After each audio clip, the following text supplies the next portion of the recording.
आप देख रहे हैं अमेज नाउ। गंगा, यमुना, राप्ती और गोमती के तटवर्ती इलाकों से खबरें आप तक। नमस्कार, सत्य घटना के नए अंक के साथ मैं सुगंधा। शुरुआत करते हैं आज की मुख्य घटनाओं से। सीएम योगी ने जनता दरबार में 225 फरियादियों की सुनी समस्याएं। कमिश्नर, जिलाधिकारी और एसएसपी को दिए खास निर्देश। अंकुर हत्याकांड के हत्यारों की गिरफ्तारी न होने से नाराज ब्राह्मण समाज का जिलाधिकारी कार्यालय पर जोरदार प्रदर्शन। यूपी टेट के प्रश्न पत्र लीक होने के विरोध में दूसरे दिन भी छात्रों का जारी रहा विरोध प्रदर्शन। पिपराई चीनी मिल अब अलग अलग किस्म के गन्नों की नर्सरी तैयार करेगा स्थानीय किसानों के लिए। और सिद्धार्थनगर जनपद की एसओजी टीम ने जाली नोटों से ठगी करने वाले गिरोह का किया पर्दाफाश, 3 गिरफ्तार। और अब सत्य घटना विस्तार। अपने 2 दिवसीय दौरे के दूसरे दिन मुख्यमंत्री योगी आदित्यनाथ ने आज सुबह गोरखपुर के गोरखनाथ मंदिर स्थित हिंदू सेवा आश्रम में जनता दरबार लगाकर फरियादियों की समस्याओं को सुना। इस दौरान उन्होंने गोरखपुर और आसपास के जिलों से आए लगभग 225 लोगों की समस्याएं सुनी, जिसमें ज्यादातर मामले राजस्व और पुलिस विभाग से जुड़ी रहीं।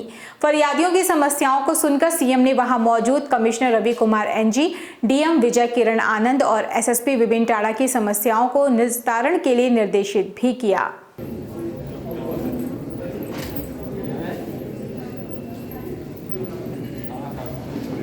गोरखपुर जनपद के रामगढ़ताल थाना क्षेत्र के रामपुर में 17 वर्षीय छात्र अंकुर की हत्या के मामले को लेकर आज ब्राह्मण समाज के संगठनों ने डीएम कार्यालय पर जोरदार प्रदर्शन किया। प्रदर्शन कर रहे लोगों का आरोप है कि पुलिस हत्यारों को शह दे रही है। आज तक सभी दोषियों की गिरफ्तारी नहीं हो सकी। इस बीच प्रदर्शन कर रहे लोगों के बीच सिटी मजिस्ट्रेट भी पहुंचे और उनसे बात कर उनको समझाने का प्रयास किया, लेकिन प्रदर्शन कर रहे लोग अपनी मांगों पर अड़े रहे। ये मुख्यमंत्री का गृह जनपद है, जहां एक और एक जाति विशेष के लोगों के लिए काम की जाती है, और यही देख लीजिए कादर सिंह हत्याकांड में उसका जो है इनकाउंटर किया जाता है। अभी तक अंकुर शुक्ला को न्याय क्यों नहीं मिला? कहीं न कहीं प्रशासन की मिली भगत है, और हम आपके माध्यम से, आपके चैनल के माध्यम से बताना चाहते हैं कि जब तक पीड़ित परिवार को न्याय नहीं मिल जाता है, हम सभी यहीं पे रहेंगे और न्याय दिला के ही जाएंगे। यूपी टेट का प्रश्न पत्र लीक होने का विरोध गोरखपुर में आज भी जारी रहा, जिसके तहत दिशा छात्र संगठन ने हरिओम नगर तिराहे पर प्रदर्शन कर जमकर नारेबाजी की। संगठन के कार्यकर्ताओं का कहना है कि इस सरकार में अधिकारियों की मिलीभगत से सारे पेपर लीक हो रहे हैं। शिक्षा माफिया सक्रिय है, जिसके कारण सभी परीक्षाओं के पेपर लीक होने से छात्रों का भविष्य खराब हो रहा है। पेपर जो लीक हुआ है, इसके पीछे बहुत सारे नेताओं और शिक्षा मंत्रियों का, शिक्षा माफियाओं का पूरा एक गठजोड़ इसमें काम करता है, और इस वजह से ये पेपर लीक हुआ है। और केवल कल पेपर इस तरह लीक नहीं हुआ है, इसके पहले भी जितनी परीक्षाएं होती हैं, आमतौर पे हर परीक्षा में पेपर लीक हो जाता है, और इसके पीछे जो शिक्षा माफिया हैं, जो नेता हैं, और पूरी तरह से लिप्त होते हैं, और इस वजह से छात्रों के भविष्य के साथ एक खिलवाड़ है। इसी क्रम में समाजवादी पार्टी युवजन सभा के जिला अध्यक्ष राहुल यादव के नेतृत्व में सपा कार्यकर्ताओं ने भी डीएम कार्यालय पर प्रदर्शन करते हुए महामहिम राज्यपाल को संबोधित ज्ञापन सिटी मजिस्ट्रेट को सौंपा। प्रदर्शन कर रहे कार्यकर्ताओं की मांग है कि इस परीक्षा को दोबारा कराया जाए और साथ ही परीक्षार्थियों की परीक्षा सेंटर तक जाने के लिए निःशुल्क साधन भी उपलब्ध कराए जाएं। 5 साल से जब से ये भारतीय जनता पार्टी की सरकार बनी है, निरंतर यह सरकार सारी परीक्षा को फेल साबित हुई है, फेलोर साबित हुई है। लीक मुख्यमंत्री, इस नाते हम लोग कह रहे हैं बार बार इस बात को, क्योंकि मुख्यमंत्री इतने वीक हैं कि सारी परीक्षाएं लीक हो जा रही हैं। गोरखपुर जनपद स्थित पिपराई क्षेत्र के किसानों के लिए एक अच्छी खबर यह है कि अब गन्ने की उत्तम बीज के लिए इधर उधर उन्हें भटकना नहीं पड़ेगा, क्योंकि पिपराई चीनी मिल द्वारा क्षेत्रीय किसानों के लिए कई अलग अलग किस्म के गन्नों की नर्सरी तैयार कराई जा रही है। आपको बता दें कि अब तक किसान पुराने किस्म के गन्नों की बुआई करते चले आ रहे हैं, जिसमें तरह तरह की बीमारियां भी होने के साथ साथ पैदावार भी कम होती है, जिसके कारण गन्ना किसानों को फायदा नहीं मिल पा रहा है। पिपराई चीनी मिल के प्रबंधक जितेंद्र कुमार श्रीवास्तव ने बताया कि किसानों की सुविधा के लिए मिल के गन्ने का विकास अधिकारी अजीत कुशवाहा द्वारा ग्राम सभा नवापार में 25 एकड़ भूमि पर नई किस्म के गन्ने की नर्सरी तैयार करवाई जा रही है, जो आने वाले समय में किसानों के लिए बहुत ही लाभकारी साबित होने वाला है। चूँकि यहाँ पे छोटे बड़े सभी किसान हैं, छोटे किसानों की संख्या अधिक है, उनको बुआई में समस्या रहती है, जोतने की, खाद मिलाने की सब समस्या रहती है। तो मिल प्रबंधन की तरफ से, निगम की तरफ से ये किसानों को सुविधा दी जा रही है। जैसे कल्टीवेटर मशीन है जुताई के लिए, ट्रंच ओपनर है, एमबी प्लाऊ है, तमाम मशीनरी जो जोतने बोने के लिए जो काम आता है वो 50% छूट पे किसानों को दी जाती है। साथ ही साथ जितने कीटनाशक दवा हैं, जैसे बोते समय जो गन्ने के उपचार के लिए या भूमि शोधन के लिए जो भी कीटनाशक दवा है वो भी 50% छूट पे दी जा रही है। साथ साथ निगम तरफ से यह भी प्रयास हम लोग कर रहे हैं किसान को बहुत अधिक दिक्कत न हो, तो लाही हम लोग फ्री में बंटवा रहे हैं। हैक्स और जो लाही हो गया और वो जो ढैचा, जिससे खेत बढ़िया बन सके, वो भी फ्री में हम लोग बंटवा रहे हैं किसान को। गोरखपुर जनपद के वरिष्ठ पुलिस अधीक्षक विभिन्न टाणा के निर्देश पर आज एसपी सिटी सोनम कुमार ने शहर के अलग अलग थाना क्षेत्रों में बैरियर लगाकर सघन चेकिंग अभियान चलाया। इस दौरान भारी संख्या में पुलिस बल मौजूद रही। चेकिंग के दौरान पुलिस ने संदिग्ध व्यक्तियों, बिना हेलमेट चलने वाले लोगों के साथ ही 3 सवारी वाहनों की चेकिंग की। इस दौरान यातायात नियमों के उल्लंघन पर वाहनों का ई चालान भी किया गया। बलिया जनपद में अवैध कच्ची शराब का धंधा पुलिस की नाक के नीचे बहुत ही तेजी से फल फूल रहा है, जिसका एक वीडियो भी इस समय सोशल मीडिया पर वायरल हो रहा है। प्राप्त जानकारी के मुताबिक ये वायरल वीडियो जनपद के सुखपुरा थाना क्षेत्र स्थित पचखोरा और बरभनी का बताया जा रहा है। इस वायरल वीडियो में अवैध कच्ची शराब का कारोबार करने वाली महिला बता रही है कि 1000 रुपए लेकर डायल 112 के पुलिसकर्मी इस गोरख धंधे को अपनी देख-रेख में करवाते हैं। इसके साथ ही ये महिला ये भी कहती नजर आई कि स्थानीय थाने पर कच्ची शराब बेचने के लिए 4000 रुपए प्रति महीने दिया जाता है। हालांकि अवैध कच्ची शराब बनाने से संबंधित वीडियो की जांच के दौरान इसकी पुष्टि होने पर जिलाधिकारी के निर्देश पर एसपी सिटी ने बीट सिपाही और डायल 112 का मुख्य आरक्षी को निलंबित भी कर दिया है। साथ ही 3 लोगों के खिलाफ एफआईआर दर्ज की गई है, जिसमें 2 को गिरफ्तार भी कर लिया गया है। रोज 1500 रुपये की बेचती है। अच्छा, रोज 1500 के बेचे नहीं? हाँ, 1500 के बेचे नहीं।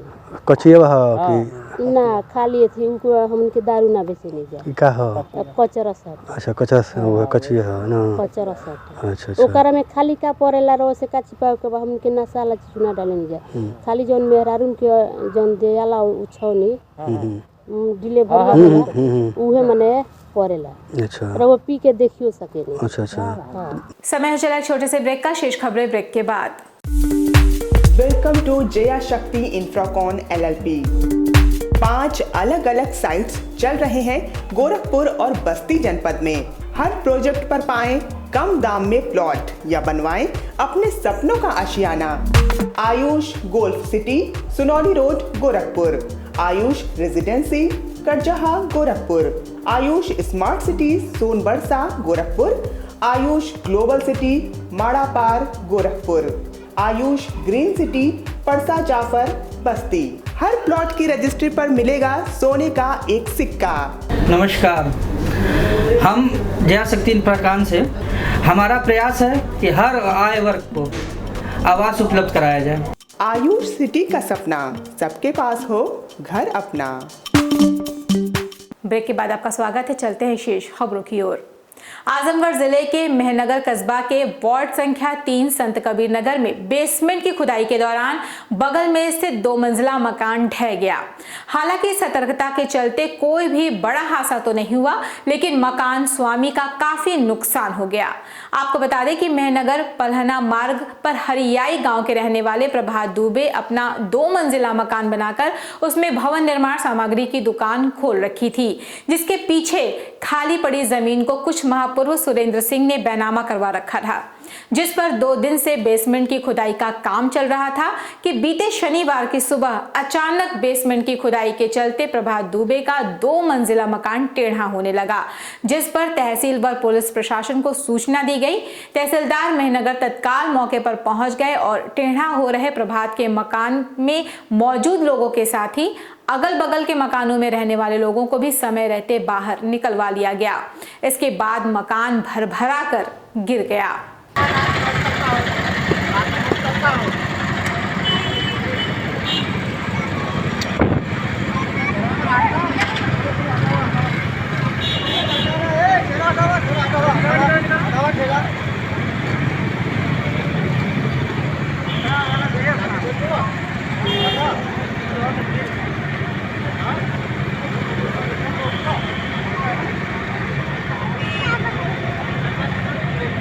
आजमगढ़ जिले के एक गांव में अज्ञात बदमाशों द्वारा लेखपाल और उनकी पत्नी के बीते रविवार की रात हत्या कर दी गई, जिसमें पूरे गांव में हड़कंप मच गया।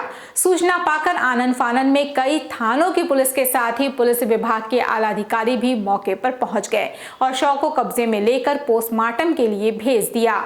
प्राप्त जानकारी के अनुसार तरवा थाना क्षेत्र के तिथौपुर गांव निवासी राम नगीना चकबंदी विभाग में बतौर लेखपाल तैनात थे, जिनके देर रात घर में घुसे अज्ञात बदमाशों ने लेखपाल और उनकी पत्नी की धारदार हथियार से हमला कर दी। दोहरे हत्याकांड से गांव में हलचल की स्थिति बनी हुई है।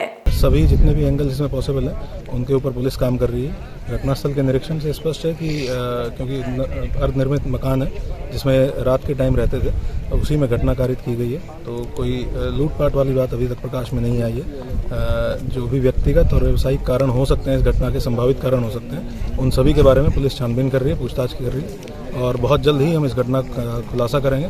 जो भी लोग इसमें शामिल हैं उनके खिलाफ कठोर से कठोर कार्रवाई पुलिस निश्चित करेगी।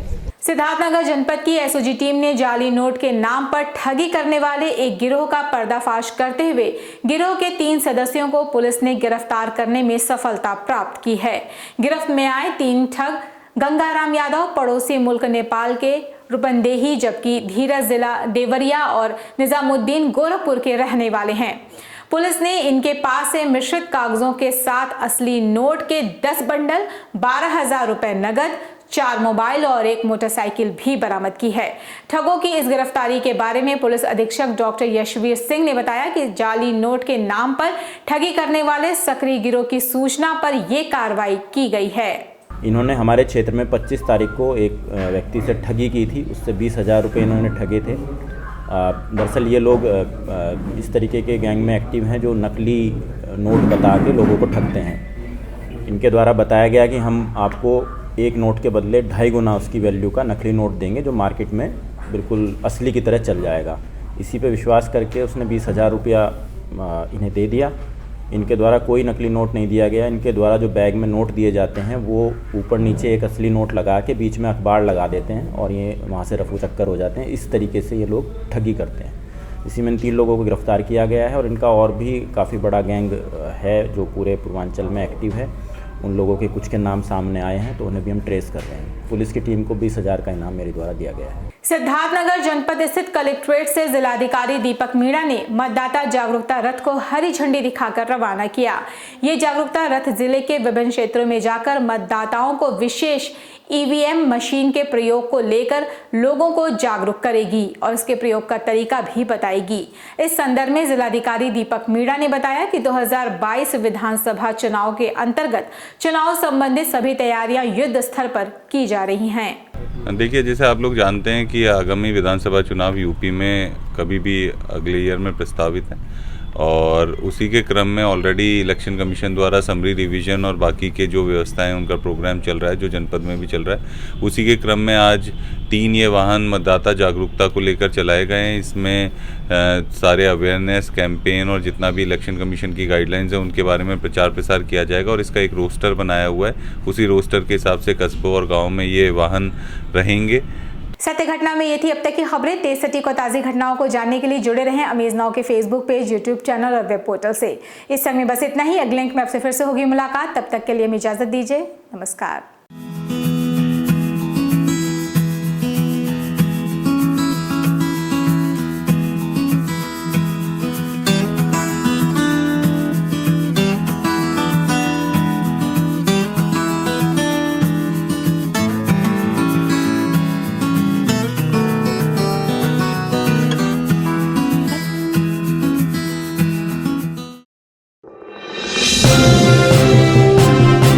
आप देख रहे हैं अमेज नाउ। गंगा, जमुना, राप्ती और गोमती के तटवर्ती इलाकों से खबरें आप तक।